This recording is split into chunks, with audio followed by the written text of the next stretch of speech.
आज्ञा हाँ, खट्टा मिठा आंबुल बेसर बा आंबुल खट्टा उष्णा भात हो या अरुआ भात हो ता संगरे इमितिया भलिया जदि आंबुल खट्टाटे जदि बनी थिबो ताहले आउ किछि दरकार नै।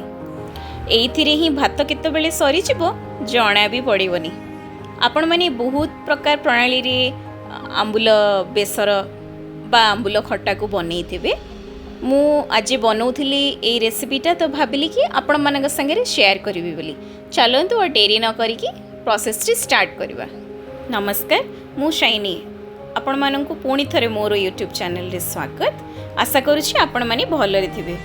मु एठी टांकुआ साइज र आंबुल नै जाइथिली और बिना टाकुआ साइज र भी आंबुल नै जाइथिली। तो सेथिरे टिके उषुम पानी टिके ऐड करि नैथिली। ऐड करि नै कि ताकू टिके 5 मिनिट भलिया रेस्ट दे देथिली। तापरे चलंतु आमे मसलाटा प्रिपेयर कर दबा। सेडा पे मु नै जाइथिली 2 चम्मच सोरिष,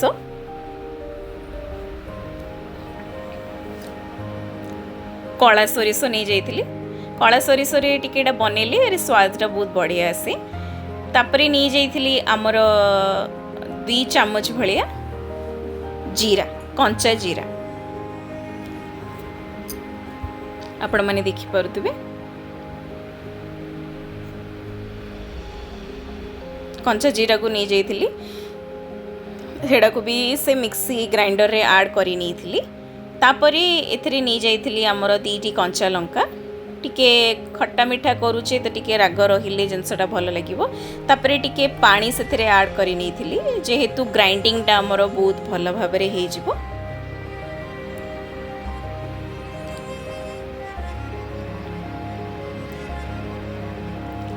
आपण माने देखि परथुबे ग्राइंडिंग करिकी बहुत बढ़िया गोटे फाइन पेस्ट गोटे पूरा रेडी करनी थिली। हमर सोरिष मसलाटा पूरा चिकण करिकी आपण बाटी नेबे, बिल्कुल भी दरदरा कि खदरा जेमती रहिबनी सेथिरे ध्यान रखिबे। सेपटे गोटे नहीं जाइथिली करेईटे और करेई रे ऐड कर देथिली रिफाइन तेल 2 रु 3 चम्मच।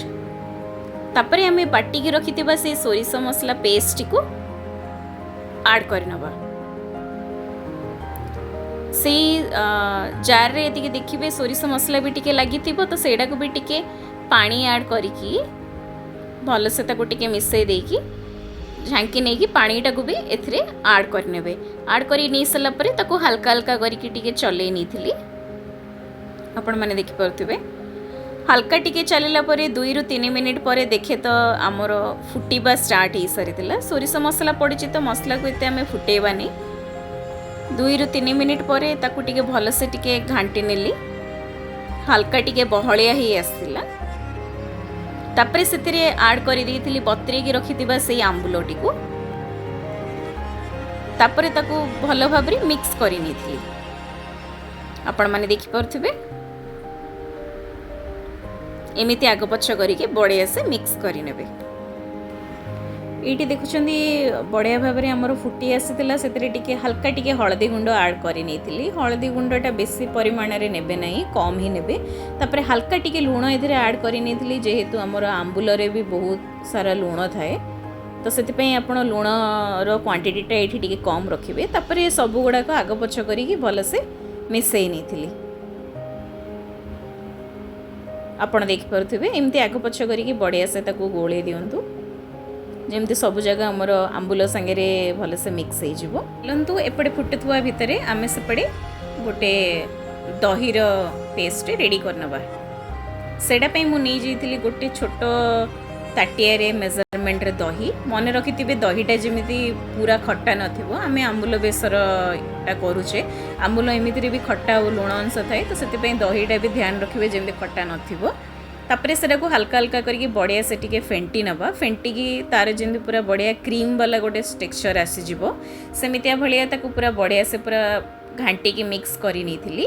एपटे 2 रु 3 मिनिट परे खोली की देखे तो हमर आंबुल बेसर रु पूरा पानीटा मरिकी आंबुल बेसरटा पूरा हल्का मोटा टेक्सचर पूरा आसी जाइतिला। तो सेतिरे टिके छोट आंब अदा को कोरिकी आड कर आपण मैंने चाहिए ऑप्शन टाक स्किप भी करेंगे। जदि छोट नड़ियाटे थो नड़िया को भी भलसे कोरिकी भी से नड़िया को भी एथे आप आड करेंगे। नड़िया को टी आड करदे तार झोलटा बढ़िया से पूरा मोटा हो तापर हल्का फुटी आसला पर से आड कर आमर गुड़ गुड़टा ये आम आड करुच्चे कि आमको खट्टा मिठा काइंड ऑफ आंबुल बेसर दरकार तो से गुड़ जी दरकार से हिसाब से मुझे 3 ରୁ 4 चम्मच भाया नहीं ताकू बढ़िया भाव में पूरा मिक्स कर आपण मैंने कलर देखिपे गुड़ पड़गला तार कलरटा बहुत ही बढ़िया आसी जाता और तार बास्नाटा भी बहुत ही सुंदर आसूला।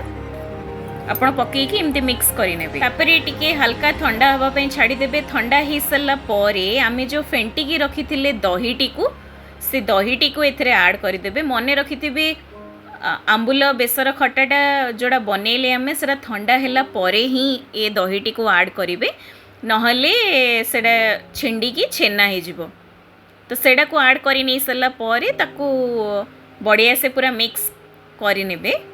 मिक्स कर सारा पर आपण मैंने देखिपे आमर पूरा भोजी स्टाइल रो आंबुल बेसर खटाटा रेडी हो सारा। खाली लास्ट रे आमको गोटे प्रणालीटा करार अच्छी से प्रणालीटा करिकी एथरे आड करी नहीं गले आमर रेडी हो जिवो भोजी परी आंबुल बेसर खटा। चलंतु प्रोसेस टी करवा। फुटणटा करने मुझे नहीं जाइली फुटणर पैनटा तो से आड कर आमर 2 चम्मच भाया रिफाइन तेलटा गरम हो गला पर से आड कर आमर पंचु फुटण 2 चम्मच। पंचु फुटणटा पकेला बेले सेटा टिके फुटे तो से टिके ध्यान रखिथिबे। तापरे से आड कर आमर हेंगु तापरे से आड कर आमर भुसुंगा पत्र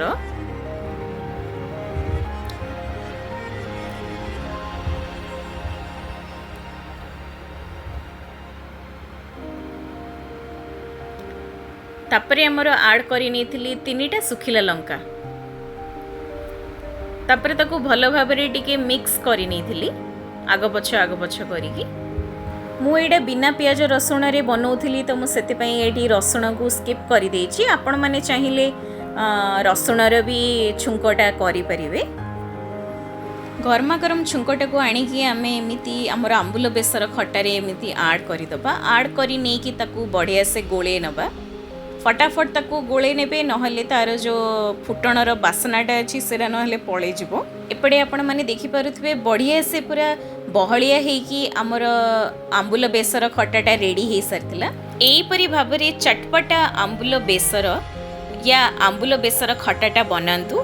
निहाती भोक नथिले भी डबल थर खाइबा पई इच्छा हबो। भोजी परी स्टाइल रो आंबुल बेसर खट्टा बिना पियाज रसुण रे। जदि आपण मानकु मोर ए रेसिपीटी भल लागिला तो निहाती कमेंट लाइक करिकी मते जणेबे। आउ जदि चैनल रे नुआ अछंदी तो प्लीज सब्सक्राइब करिदेबे। गोटे थर ट्राई करंतु ए आंबुल बेसर खटाटा आपण मानकु निहाती भाबरे भल लागिबो। रहिली जय जगन्नाथ।